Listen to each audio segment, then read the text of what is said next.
All right, I'm gonna hope this is recording. This is the second lecture that we're going to do, probably 30 or 45 minutes. I'm gonna try to do it in a straight shot, upload it to YouTube again, and go from there. So three things that we're going to look at. The first is going to be the community assessment, and then the second two are going to be the PowerPoints for each of the two chapters, chapters 7 and 8. And then we'll go from there. All right, let's go. No. Oh, crap. Okay, there we go. All right, so let's go through this one more time to make sure everyone's good. One-page executive summary again. You do this last. Geography, most of y'all had your maps already. A couple of you didn't see it. Make sure that you've got good maps. If you can't find one for your community, then I'd say trace the outline in Google Maps, figure out some program to be able to do that. You should be able to do that pretty easily. A lot of this stuff was community demographics y'all were good in. Some of you had a little bit of trouble finding some of these things. If you can't find it for the American Community Survey, then feel free to use the 2010 census. Just say which, like whatever is the most updated information you can find. Just cite it correctly, and that should be fine. Same thing with socioeconomic. Health, I sent you the links or the names of the websites to go kind of look through. If you can't find neighborhood data, and you've really exhausted all resources, and I know whether you have or not, but if you really can't find something, you can feel free to say this is citywide data as an option of last resort. And if you want to, if you can compare your neighborhood to the city and then to the state and then to U.S. as a whole, you can do that as well. That makes for a really good comparison, especially for things like poverty, for example, or for race and ethnicity, things that really set different parts of Houston apart. All right, so there were some questions I think about things like history of the community and the community power and community networks. There's not really a template for this. You can see from the couple examples that I put in, but they're kind of lacking in these areas, the three that I gave you. And so I think I told this one group, you can use Wikipedia as a place to start, just don't end there. I do tend to use Wikipedia and Google and just kind of, when I go to Wikipedia, I just go to like the page and I go to the bottom of that, look at the 20 links or so that they have laid out and start searching there. It's a great place to start your search. It's not a very good place to end your search. So don't cite it, don't end there because that's not a real source, but it is a great aggregation of other sources, some of which are real. And if you can't really find a lot of stuff online for these, you might have to call someone in the neighborhood or go interview someone in the neighborhood as well, and just ask them, what's important to your community? What are some of the organizations and churches and places of worship and businesses that are really important? And put those in there as well. The one thing that we really haven't talked about, and I want to get to today, is strengths, weaknesses, opportunities, and threats. It's called SWOT, SWOT. Strengths, weaknesses, opportunities, and threats. I might try to get there are books on this and there are articles and stuff. I might try to find something to post that I think is pretty short and good. But these are the four things that you're going to be looking at so once you've got all this information, you look at what are the overall things that are going on in the community, what's good, what's bad, where's the room for improvement, and that's what a SWOT is for. It really helps you do an overall assessment. So once you've looked at everything, and so the first two, strengths and weaknesses, are things that are internal to the community. What are community strengths? Maybe it's that they're really good at starting new businesses. Maybe they bond together in times of crisis. Maybe the schools are great, whatever, right? What are the weaknesses? Maybe it's a high poverty area. And a couple strengths. SWOT is a business term, and so the terms that we can use in social work language is assets and issues or challenges. So strengths and weaknesses, it's the same stuff. And then opportunities so strengths and weaknesses are internal, opportunities and threats are external. So what are my strengths? What are my weaknesses or the areas that I need improvement on? And then what are the opportunities that are in front of me as a community? So one example of an opportunity might be the rail system, how it's changing the landscape of some of the communities that it's running through. Or maybe Metro's doing the new bus system. That's another one. Maybe there's a new business in town that is spawning a lot of other businesses. When you get construction, then you'll get other businesses that pop up around it to support it. Um, um, like food service and different things like that as well. And so what are the opportunities that are kind of coming into my area or around my area? They can be macro global trends like the oil and gas market. They can be as small as, again, new bus lines and how that's impacting things. And then what are the top issues or threats? So opportunities and threats, direct external. Again, transportation could be one. If it's moving away from this area, then that's going to create a problem. You see a lot of small towns have in Texas and other parts of the country.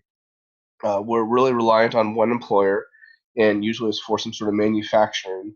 And you heard about this with Detroit, but when the car companies were doing so well, and we're looking at bankruptcy and that kind of stuff, it really just completely damaged. So the macro environment of the economy, or the meso or micro environment of specific businesses or specific people, really impacted how the town. And so you see these desert towns where there used to be 30,000 people, and now unemployment is 40%, for example. So, what are the top issues or threats facing the town? And so, once you've looked at all of these, what you're going to be addressing, oh, and then the last one is overall community aspirations. What does the community actually care about? And what do they want for themselves and for their next generation, for the children and the grandchildren, that type of stuff? What kind of community do they want to live in? Do they want it to be a bustling economic hub? Do they want to be a peaceful place with a lot of green spaces? Do they want to have really strong schools? What are the things that they really want to care about, and what are their aspirations? That you will be able to find through looking at interviews online. Again, that's why Wikipedia is great, because it's going to have some of that softer, more subjective stuff. And if you can't find anything, then you might have to call somebody.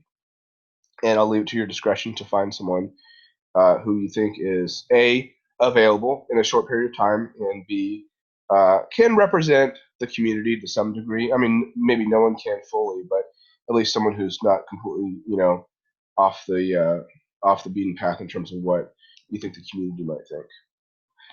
So once you have this, once you have the SWOT, and once you have the overall aspirations, then you're going to say, all right, what are we doing here? We're going to, and so the next assignment is going to be your program plan, which is the second half of this course. And so for this, you want to list these out, and this is where you start with your program plan, just to kind of give you a preview of what's coming after you're done with the first part. And the program plan is an individual project. But you'll say, my community has it has weakness or is not that strong in, let's just say, schools, right? And uh, graduation rates are low, dropout rates are pretty high, and there's a lot of room for improvement on that front. So that's what I want my program plan to address. I want an after school program that gets kids involved in something called STEM, which is science, technology, engineering, and math. So they get excited about doing like stuff with robots and robotics or computers or whatever, and it makes them want to go to college. And so your program plan would say, I found this great STEM curriculum for an after school program for ninth and 10th graders that actually is evidence based and is shown to increase graduation rates. Um, and I'm picking that because, as you saw from the data that I showed you on the community assessment, graduation rate is a problem. You wouldn't be putting this program in place if graduation rate was already 99%, most likely. That would be addressing a weakness. You could also be looking at an opportunity, though, and you could be saying, um, um, you know, we know high school graduation is a problem, but we know that one of the keys is reading on level by third grade, because up until third grade, you learn to read, and then after third grade and after, you read to learn, which is the key to the education. So we have an opportunity to address third grade reading and get it up. So I found this program for that. So it can be two ways of kind of tackling the same issue or kind of an opportunity as well. So again, you can pick what that is for your community. And so each of you, if you have a group of 4 or 5 people, you're going to have you're going to be looking at the same SWOT and community aspirations, and you might end up with some pretty similar programming. I don't want to see the same program necessarily, but if it happens and y'all didn't coordinate, it's not that big of a deal. But we'll be talking about that as well. But this section should be a couple of pages, I think, and it should kind of build upon the data, community power, the community institutions, that type of stuff as well. Most of this stuff, we should know it's coming by the time it gets to the section, because you should have alluded to it up in previous sections in some capacity, maybe not fully, but you can say, for weaknesses, for example, per chart B, high school, dropout is a problem, and graduation rates are lower than the average for Texas and for the Houston Independent School District as a whole. So that's what So that is weakness. So we'll say, okay, I get that. I can see the reference. I can see the data. And then cite your sources, of course. But I just wanted to spend a couple minutes talking about the SWOT. So again, assets or strengths, issues or weaknesses. So internal issues or weaknesses, and external issues, I should probably clarify that, are threats. So internal strengths, internal weaknesses, external opportunities, external threats. And then overall, what are the aspirations? What do they want for this aspect? So that, I think, should do it for this. I will say that I did notice on some of the data,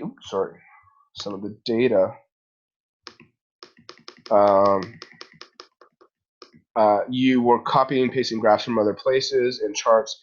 That's okay as long as they look good. Some of them didn't look that great, which is not a big deal at this point in the process. But I think for a lot of the graphs, I would consider recreating them in PowerPoint or in Excel even, and citing, say, we recreated this graph, and here's where we got it from. But it'll just make the look more consistent, and also some of them were a little bit messy. There was too much information and too many decimal. I wouldn't use decimal points when I'm using percentages, for example. I would just make all the percentages add up to 100, round up, round down where I needed to. Just makes it a lot cleaner that way. And leave that up to y'all, but just I think that it's a good practice to recreate the charts and graphs and cite that, just to have the look and flow and the information you want to be consistent. All right, so that's it for paper, which is due sooner than we think. And let's go to chapter 7. All right. And you can see I need to update my Office Suite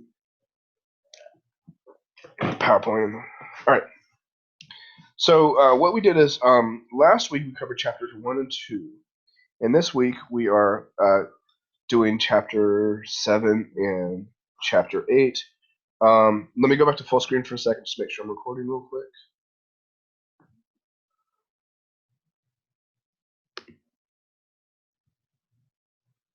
Okay, we're still good. All right.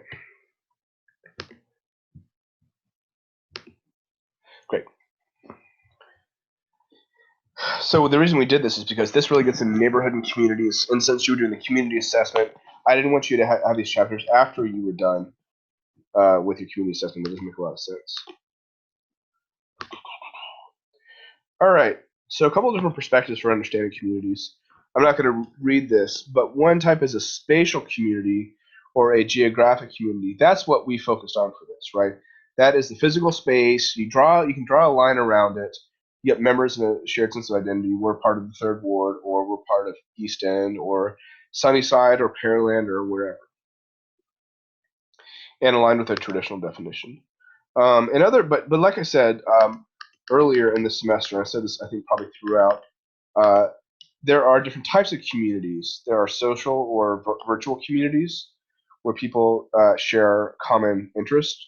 You can also call these affinity groups.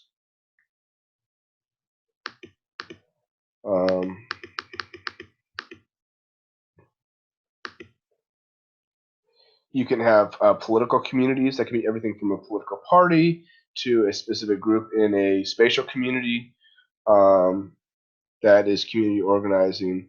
There are a number of chapters of associations, those types of things.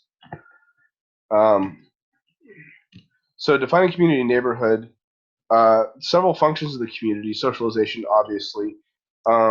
We tend to think about mutual support and participation as social workers, but it's also important to think, and I'm doing my little mouse here on purpose. That's kind of like a pointer.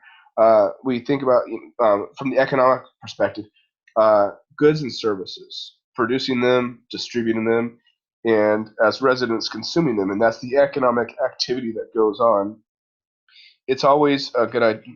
It's always a good idea to have uh, a community to where it's not just residential, but there's some commercial and there are small businesses and larger businesses, just because it makes it kind of more sustainable. The more of these facets that you have that are strong, the healthier the community is. If you have a community that is just business, um, that may be a little bit more susceptible to economic factors than things that also have, social control, mutual support, and participation in the civic process, that type of stuff. All right, we've talked about this already, but spatial communities or geographic communities. I told you about the metropolitan statistical areas. So ours is Houston, Galveston, Baytown. There are a couple different definitions, like two or three different types of MSAs that we have, but it's at least 50,000 people, which we have in our MSA. We've got about 4 million or so, 4.5 million. In the micropolitan, rural areas, or areas that are, well, not quite rural, but kind of in between, but between 10 to 50,000. Small cities, smaller towns, rural is under 10,000, and then other types as well. Okay, I've been talking all the entire semester about seeing things from a top-down perspective and looking at yourself from a system, looking at yourself within a family or workplace, within a community, within a larger perspective, and seeing it as a chessboard and how things work. Let's skip that. Skip that.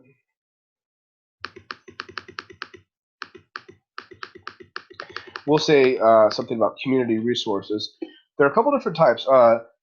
Informal or natural resources. Usually, this is the people power, how people kind of band together. And so, one example of this is if the storm had hit last week, is there someone in your neighborhood that was looking out for you that you were looking out for? That's informal or natural or relational.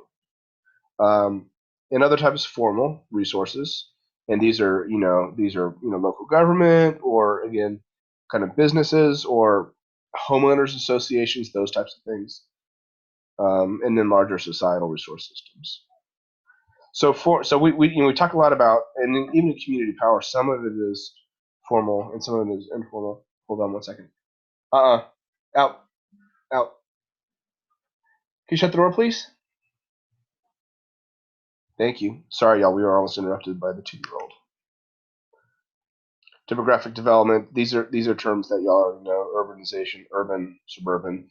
Gentrification, which is areas that people are moving back into and putting a lot of money back into, a lot of development, which is pushing out neighbors, which you see a lot in Houston, where lower income families can't afford to live in their communities anymore because so much has been built up around them. You want to say hi? Say hi. Say hi to the class. Okay, you got to go though. Can you go see Mama, please? Thank you. All right, we're doing this in one take. It's too late to start over. So the type of practice. Shut the door, please. Thank you. The type of practice is going to change based on what type of geographic community you're working in. So rural, for example, has less stuff of everything. Fewer colleagues, less supervision, less personal privacy, more people in your business sometimes, because people are looking out for each other, and also because they can be nosy. It's funny that in rural communities, sometimes you have a stronger sense of community than in urban and suburban communities, for better or for worse. Greater potential for value conflicts. That's something that is important, but we don't have time to get into right now. Greater use of informal communication networks, people just kind of keeping an eye on each other and talking to each other. You take in more professional roles because there are fewer professionals to go around. I'm going to skip that. I'm going to skip. One thing to say about power, and you can kind of use this to talk about politics as well. Politics is not bad. We talk about it as bad, but politics is achieving a goal based on persuading a person or a group of people to do something. That's what we do all the time in social work. Power is the capacity to move people in a desired direction or prevent something from happening. There's potential and actual different types of power. But again, it's how the world works. And sometimes we as social workers, there are certain terms or things that we don't want to be involved with. But there are ethical and unethical ways to do everything. So so community power is very important and can be very positive too. Okay, and again, neighborhoods have different functions: economic, social, institutional, political. We kind of talked about that a little bit. Skip that. All right, so that's chapter 7. And we're 2/3 of the way through, guys.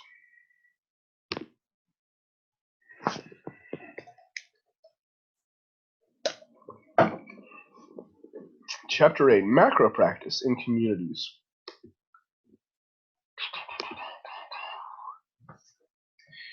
All right, so 5 competencies for effective empowerment. How are, kind of what are the different ways that you are effective in, again, causing things to happen, stopping things from happening, empowering people to cause change to happen, or to stop bad practices, or to stop negative things from happening. So there are different competencies.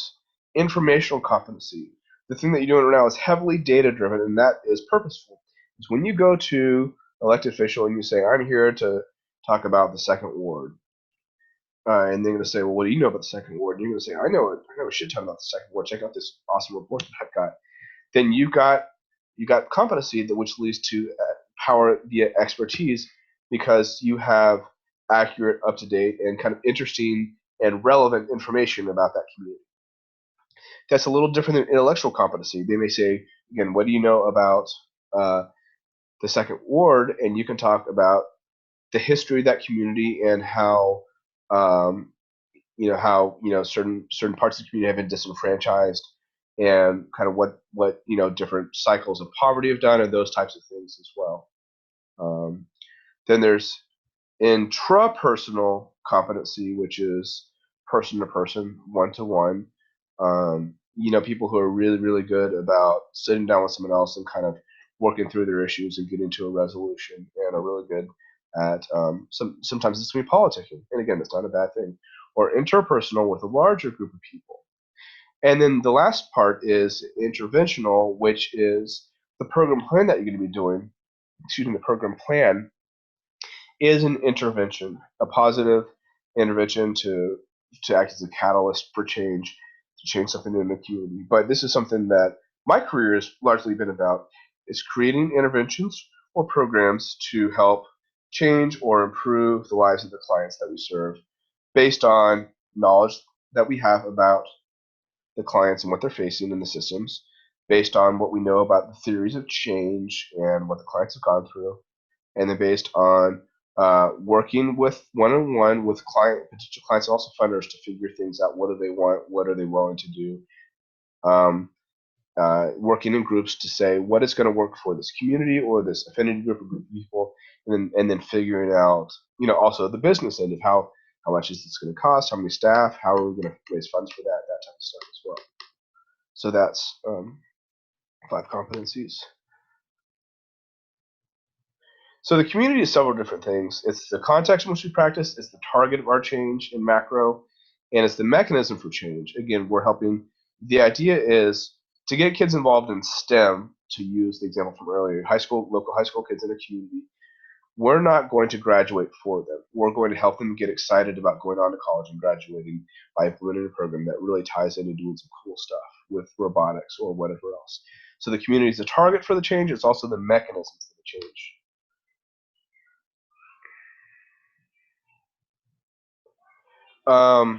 So a couple different approaches to community change. One is to work within the existing power structure. This is the slow way, right? It's consensual, and I know that's kind of a weird word, but it just in the context of we both kind of get what we need, and we both want this, and it's gradual. Focus on service delivery. Another way is to advocate for social change based on conflict.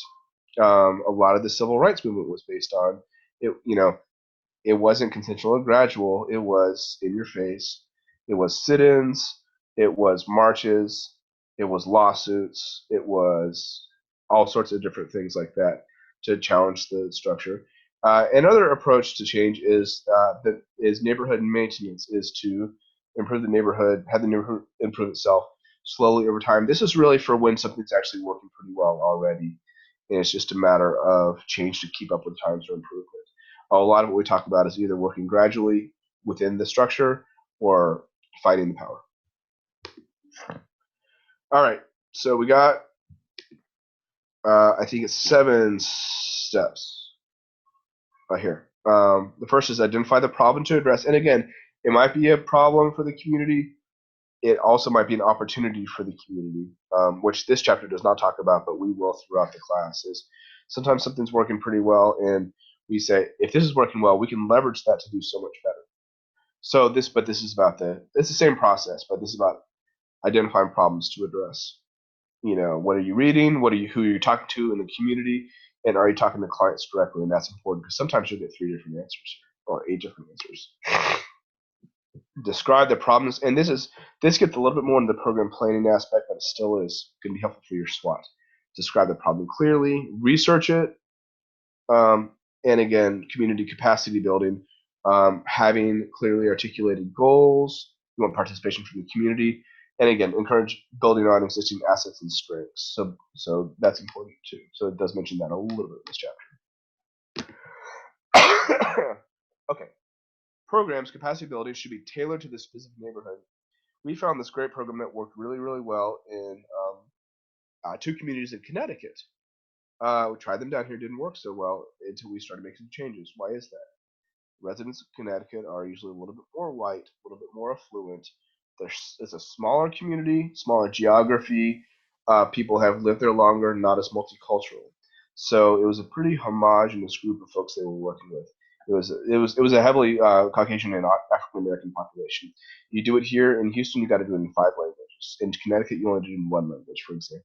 So it has to be tailored to the specific neighborhood. What are the social and community values? Again, that's why our report is not just a data report.